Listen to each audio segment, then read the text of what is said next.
Swastiastu. Salam Pramuka. Perkenalkan, nama saya Komang Eka Ayuningsih dari Dewan Amalan Angkatan ke-16. Nah, jadi di sini saya akan mengikuti ujian SKK yaitu membaca. Jadi di sini saya akan membacakan atau meresensi buku-buku yang sudah saya pernah baca.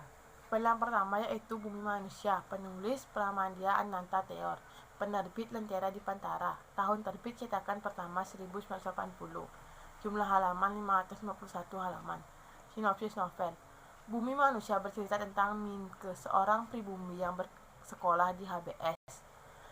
Padahal pada masa itu yang dapat masuk ke sekolah HBS adalah orang-orang keturunan Eropa.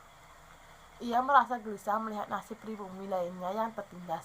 Melihat kondisi di sekitarnya itu, Minke tergerak untuk memperjuangkan nasib pribumi melalui tulisan yang menurutnya membuat suaranya tidak akan padam ditelan angin.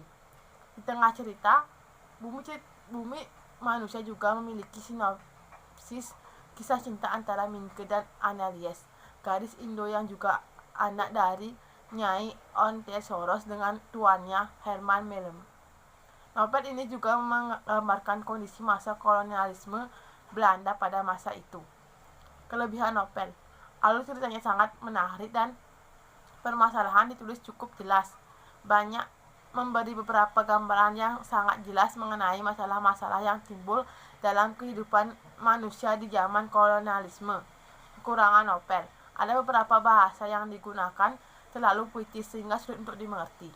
Novel yang kedua yaitu Sang Pemimpi, pengarang Andrea Hirata, penerbit Bentang Pustaka, tahun terbit 2006, jumlah halaman 292 halaman. Sinopsis novel. Novel berjudul Sang Pemimpi karya Andrea Hirata ini merupakan sequel kedua dari tetralogi Laskar Pelangi. Novel ini mengisahkan tentang 3 orang pemuda yang berjuang meraih mimpi-mimpi dalam hidup mereka. Ketiga pemuda tersebut adalah Ikal, Arai, dan Jimron. Novel ini sesungguhnya menceritakan kisah hidup Ikal atau tokoh utama dalam novel Laskar Pelangi. Sewaktu remaja yang duduk di bangku SMA, akan tetapi dalam novel ini secara khusus penulisannya menentukan tokoh-tokoh sentral yang berbeda dari novel sebelumnya. Yang tokoh-tokohnya adalah 10 anak Laskar Pelangi. Kelebihan novel: penggunaan gaya bahasa kepenulisan yang khas seperti halnya pada novel sebelumnya yakni Laskar Pelangi, menyajikan tentang pesan moral yang sangat kuat yakni beranilah bermimpi dan berjuang untuk meraihnya. Kekurangan novel: konflik cerita yang tidak terlalu. Judul novel yang ketiga yaitu Dilan, Dia Adalah Dilanku, tahun 1990, pengarang Vidi Baik, penerbit PT Mizan Pustaka, tahun terbit 2015, jumlah halaman 330 halaman. Sinopsis novel. Novel Dilan menceritakan tentang kisah cinta Milia. Milia adalah seorang murid baru pindah dari Jakarta. Suatu hari, saat Dilan mengikuti Milia pulang dengan angkot, ia berkata, "Milia, kamu cantik, tapi aku belum mencintaimu. Enggak tahu kalau sore." Tunggu aja. Perkataan Dilan itu membuat hati Milia berdebar-debar. Mungkin ia kaget atas ucapan Dilan. Milia diam mendengar ucapan itu. Ia juga memikirkan Benny, pacarnya yang ada di Jakarta. Dilan mendekati Milia dengan cara yang tidak biasa. Mungkin itu yang membuat Milia selalu memikirkannya. Lambat laut, seiring berjalannya waktu, Milia dan Dilan menjadi akrab. Milia mengetahui beberapa hal tentang Dilan dari Wati, sepupu Dilan yang sekarang dengannya. Kelebihan novel. Novel ini mengajarkan bagaimana cara kita menjaga pasangan agar hubungan bertahan lama dan komunikasi lancar. Cover dengan yang menarik novel dengan gambar seorang remaja SMA berdiri di depan motor. Kekurangan novel. Ada beberapa kalimat yang terdengar aneh seperti banyak percakapan yang tidak nyambung. Mungkin ini sebabnya karena pengaruh latar waktu tahun 1900. Judul buku yang keempat adalah Sebuah Seni untuk Bersikap Bodoh Amat, penulis Mark Manson, penerjemah Apithe Wicaksono, tahun terbit 2018, jumlah halaman 246 halaman. Sinopsis buku. Buku ini menceritakan tentang Harris Bukowski, seorang pecandu alkohol, senang bermain perempuan, pejudi kronis, kasar, kikir, dan tukang utang. Ia bercita-cita untuk menjadi seorang penulis. Karya Bukowski selalu ditolak oleh hampir setiap majalah. Tetapi hal tersebut tidak membuatnya menyerah. Ia tetap menulis dan membuat puisi. Hingga pada usia 50 tahun, seorang editor di sebuah penerbitan menaruh minat yang aneh terhadap dirinya.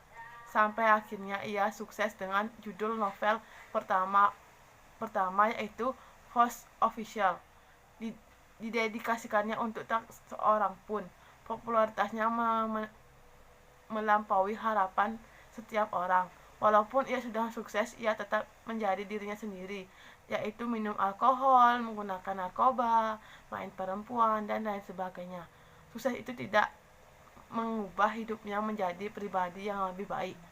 Baginya, cuek dan masa bodoh adalah cara ekspektasi hidup dalam memilih apa yang penting, karena pada intinya hidup itu hanyalah reretan masalah yang tidak ada ujungnya.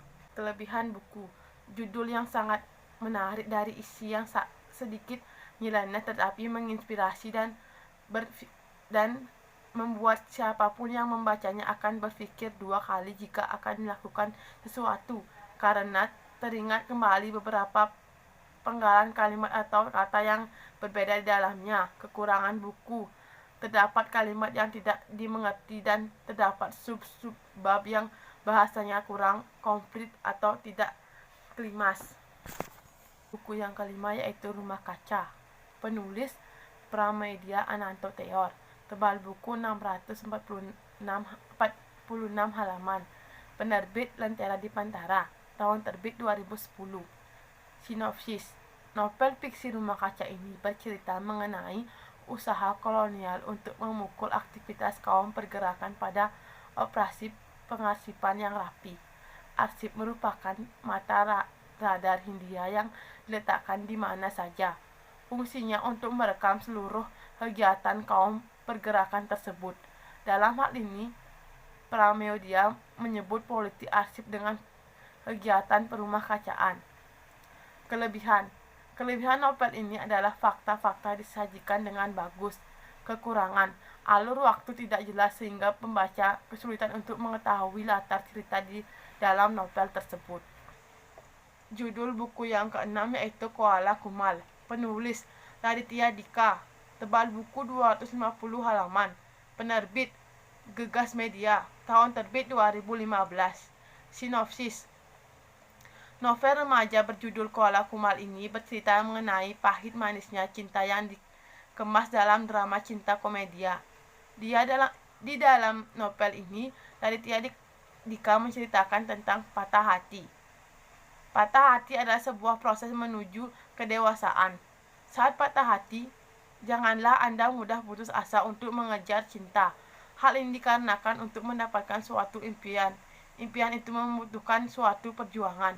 Jadi, apabila Anda sedang memperjuangkan cinta, maka Anda harus mampu mempertahankan rasa nyaman satu sama lain. Kelebihan, menceritakan kisah cinta yang bagus untuk dibaca kalangan remaja. Gaya bahasa dan tata tulis yang digunakan bagus sehingga mudah untuk dimengerti. Kekurangan novel ini terletak pada tebal buku yang lebih tipis dibandingkan jenis novel lainnya. Judul buku Sang Kuryang. Penulis Yuliadis Seokadi. Tebal buku 104 halaman. Penerbit CV Pustaka Setia. Tahun terbit 2002. Sinopsis. Buku ini mengisahkan tentang seorang anak yang mencintai ibunya. Namun, cinta tersebut berwujud cinta antara pria kepada seorang wanita. Cerita ini dimulai dari sang kuryang yang diusir oleh ibunya yang bernama Dayang Sumbi. Hal ini dikarenakan sang kuryang membunuh anjing kesayangan Dayang Sumbi yang merupakan jelmaan ayah sang kuryang. Suatu hari, sang kuryang kembali ke desanya dan jatuh cinta dengan Dayang Sumbi yang merupakan ibunya. Namun, keduanya tidak saling mengenal karena Dayang Sumbi begitu cantik. Namun suatu hari kebenaran terungkap bahwa sang kuryang adalah anaknya. Kisah cinta ibu dan anak ini menjadi asal mula adanya Gunung Tangkuban Perahu di Jawa Barat. Kelebihan, buku ini menggunakan bahasa yang bagus sehingga mudah dipahami pembaca. Selain itu, sampul bukunya juga berwarna sehingga menarik dan disukai banyak anak-anak. Kekurangan, di dalam buku ini dijumpai beberapa penulisan yang kurang tepat. Kertas mudah robek karena kurang berkualitas, gambar di dalam buku tidak berwarna sehingga kurang menarik. Judul buku yang ke-8 yaitu Mariposa. Penulis Luluk H.F. Tebal buku 482 halaman. Penerbit Buku Kelapa. Tahun terbit 2018. Sinopsis. Novel ini berisi sepasang teman SMA bernama Acha dan Iqbal. Acha memiliki cinta yang tulus kepada Iqbal, tetapi Iqbal memiliki sifat yang dingin dan tidak mau berinteraksi terlalu banyak. Namun, Acha pantang menyerah. Bagi Acha, selagi Iqbal masih berwujud manusia, ia pasti bisa mendapatkan hatinya. Namun, seiring berjalannya waktu, Acha mulai yakin dengan Iqbal agar ia dapat memahami cinta tulusnya. Sudah banyak tantangan yang ia lewati, tak kunjung dapat harapan yang ia inginkan. Pada suatu saat, Acha menerima cinta tulus dari Juna, sang ketua OSIS. Namun Iqbal ternyata menyimpan rasa terhadap Acha, sehingga Iqbal mencegah Acha agar tidak menerima cinta dari Juna. Acha sangat terkejut dan tidak akan mempercayai hal ini. Lalu mereka berdua menjadi kekasih yang mengerti satu sama lain. Tercapai sudah harapan Acha yang ingin dikenal dekat dengan seorang Iqbal. Kelebihan, buku ini menggunakan bahasa yang bagus sehingga mudah dipahami pembaca. Kekurangan, pada buku ini endingnya menggantung. Laskar Pelangi. Penulis Andrea Hirata. Tebal buku 529 halaman. Penerbit Benteng Pustaka Yogyakarta. Tahun terbit 2005. Sinopsis. Laskar Pelangi merupakan novel fiksi yang ditulis oleh Andrea Hirata. Novel tersebut mengisahkan tentang kehidupan 10 anak di Pulau Belitung, Provinsi Bangka Belitung, yang saling bersahabat. Orang tua mereka memiliki profesi yang sama, yaitu penambang timah. Meski hidup di tengah kemiskinan, mereka tetap bersekolah untuk mereka cukup memprihatinkan dan tak untuk menutup sekolah tersebut karena jumlah murid yang sedikit, yaitu hanya 10 orang. Itu, sekolah nyaris ditutup karena pada saat penerimaan peserta didik baru hanya ada 9 orang siswa harus datang sehingga sekolah tidak jadi ditutup. Kelebihan, cerita ini mempunyai gaya bahasa yang bagus sehingga menjadi alur cerita menarik untuk dibaca. Banyak pelajaran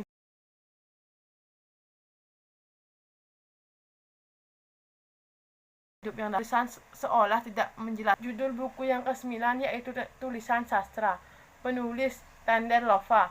Penerbit Loris Publishing CP Media. Tahun terbit 2020. Jumlah halaman 343 halaman.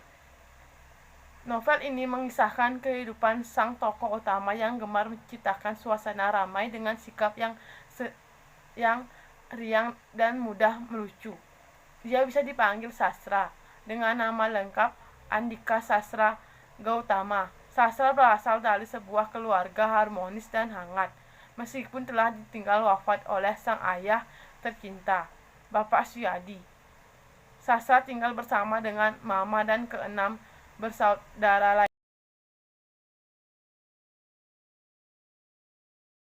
lainnya, Ceta dan Jaya. Ia merupakan putra urutan ke-4 dari 7 bersaudara. Setiap saudara memiliki sifat dan ciri khas yang cukup menarik, terutama perannya dalam keluarga. Tama sebagai kakak sulung, ia begitu memiliki rasa tanggung jawab yang tinggi terhadap keluarga. Sosok kakak yang begitu dikagumi. Eros sebagai kakak kedua memiliki sifat yang sangat bijaksana, dapat dengan perkataan yang selalu tegas. Ia sangat peduli dengan adik-adik selepas ia pulang kerja. Van. Ia memiliki paras yang sangat tampan, sehingga tidak aneh jika memang telah dicap sebagai seorang playboy yang mudah mendapatkan hati perempuan incarannya. Adik saya biasa dipanggil Nana, seperti perempuan memang. Nama asli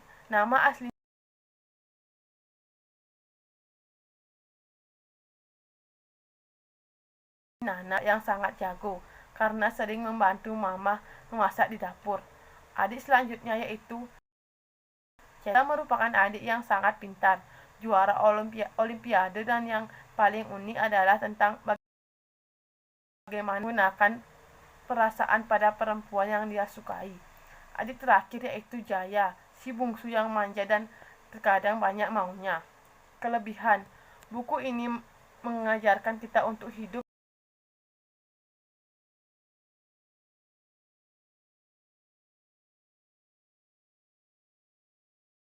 Buku yang ke-11 yaitu Dear Nathan, terbit tahun 2016, halaman 528 halaman. Pengarang Eriska Febriani, penerbit Best Media. Sinopsis: buku ini mengisahkan perihal percintaan dan persahabatan di masa SMA. Buku novel ini berkisah tentang seorang gadis bernama Salma dan seorang pria bernama Nathan. Buku novel ini tersedia dari 31 bab yang memiliki alur cerita dan tema setiap babnya berbeda-beda. Penulis sukses membuat seorang tokoh yang bisa membuat pembaca terbuai. Bagaimana sang tokoh ini bertingkah, bersikap, kenakalannya, dan paling utama cara dia bisa bersama Salma. Semuanya sungguh menarik. Pengarang bisa membuat suasana ceritanya menjadi penuh dengan semangat yang membuat pembacanya menasarkan cerita di bab selanjutnya. Dear Nathan merupakan jenis buku fiksi dikarenakan karakter yang ada merupakan karakter buatan. Keunggulan buku novel Dear Nathan, meskipun tema dari buku ini sudah misteri atau banyak penulis novel yang membuat cerita dengan tema serupa, akan tetapi karakter Nathan yang menjadi unggulan dalam novel ini. Kelemahan buku novel Dear Nathan, penggunaan bahasa yang baku dan percakapan di antara dua orang tokoh tidak menggambarkan bahwa mereka merupakan pasangan anak yang masih muda dan lebih terasa kaku. Cara penulisan membuat narasinya terasa berlebihan. Judul novel yang terakhir yaitu yang ke-12 yaitu Dikta dan Hukum. Tahun terbit 2021. Pengarang Diaan Farhan, penerbit Jakarta Selatan. Sinopsis: kisah ini menceritakan tentang seorang mahasiswa hukum tingkat akhir bernama Dikta yang dijodohkan dengan seorang siswi SMA yang bernama Nadira. Alasan orang tua mereka menjodohkan mereka yaitu karena mereka sudah berteman dari kecil. Dalam novel ini, sosok Dikta digambarkan sebagai tokoh sempurna yang menjadi idaman para wanita. Memiliki kepribadian yang baik, sopan, berpendidikan luas, pintar, dan tentunya tampan. Visualisasi sosok Dikta digambarkan oleh anggota boyband terkenal dari Korea Selatan yaitu Doyoung NCT. Sedangkan Nadira sendiri digambarkan sebagai siswi SMA kelas 12 yang tidak rajin. Ia malas untuk belajar. Berbanding terbalik dengan Dikta, Nadira juga memiliki sifat mudah mengeluh dan keras kepala. Seperti yang kalian pikirkan, Dikta dan Nadira sama-sama menolak perjodohan tersebut karena beberapa alasan. Salah satunya adalah Nadira yang memiliki kekasih bernama Jinu. Tetapi mau tidak mau mereka harus tetap berpura-pura menerima perjodohan tersebut untuk menjaga perasaan orang tua mereka. Dikta terkadang membantu Nadira mengerjakan tugas-tugas sekolah dan terus memotivasi agar semangat belajar untuk masuk ke perguruan tinggi. Walaupun memiliki sifat yang cuek, Dikta sebenarnya memiliki perhatian untuk Nadira. Tetapi ia tidak bisa untuk menyampaikannya, bahkan terkadang ia dibantu oleh teman-temannya Jeffrey, Theo, Atui, dan Johan. Perasaan seorang memang tidak dapat diperkirakan dan tidak dapat dipahami. Lama-kelamaan Dikta dan Nadira saling jatuh cinta. dan mengharuskan Nadira putus dari kekasihnya. Hubungan tarik ulur dan beberapa masalah lain mulai menjadi ujian lika-liku dan hubungan seperti berbagai rasa besar yang mulai terungkap dan hubungan mereka yang tidak direstui oleh Tuhan dan alam semesta. Kurangan novel ini, pengarang tokoh yang terlalu sempurna. Menurut saya sendiri, sosok Dikta dan Gino digambarkan terlalu sempurna. Sifat Dikta yang memiliki banyak kelebihan, good attitude, dan sifat yang baik.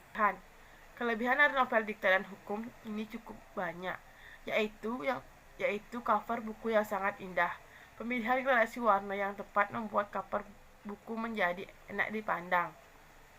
Dan sedihnya kisah yang terdapat di dalam buku tersebut. Kedua, penggambaran karakter yang tepat sehingga karakter fiksi yang ada terasa hidup dan nyata.